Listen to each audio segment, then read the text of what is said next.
4 रोज की लगातार मूसलाधार बारिशों के बाद आज बाद दोपहर से मौसम में बेहतरी आई है। इसके बाद की अगर बात की जाए तो यहाँ सब डिवीजन मोहर में मोहर से रियासी की जानिब जाने वाली सड़क दरमारी दामन के मकाम पर आमदोरफ्त के लिए बंद है।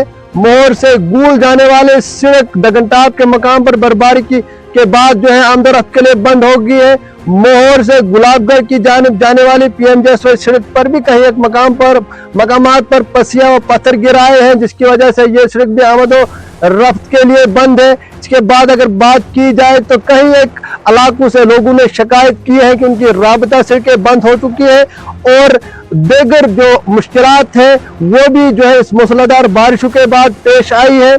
इसके बाद कई एक मकामात से लोगों ने शिकायत की है कि इस मूसलाधार बारिश के बाद रिहायशी ढांचों को भी नुकसान पहुंचा है। जनाब, मेरा नाम नूरुद्दीन है, मैं टुक्सन में रहता हूँ।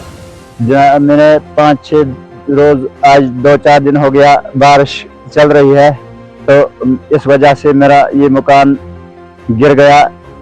कल परसों से जो बारिशें चल रही है रोड भी गिर गया और मेरा जो मकान था 5-10 दिन के अंदर मैंने ये मकान तैयार किया था, लेकिन मेरा ये मकान गिर गया। अब मैं गुजारिश करता हूँ एडमिनिस्ट्रेशन से कि अगर कुछ इंसाफ होगा तो हमारे लिए बेहतर करे। मसलसल तेज बारिशें होने की वजह से सब डिवीजन मोहर इलाका गुलाबगढ़ के अंदर जो बारिशें हुई 2-3 दिन से बहुत सारे जगहों में नुकसानात हुए, सड़कें बह गई, मकान भी बह गए। 2 मकान खतरे लाहक है, जिनको खतरा हो गया है गिरने का, उनके ब्रेस्ट वाल आगे से गिर गए हैं और भी 2-4 जगह में बंद है।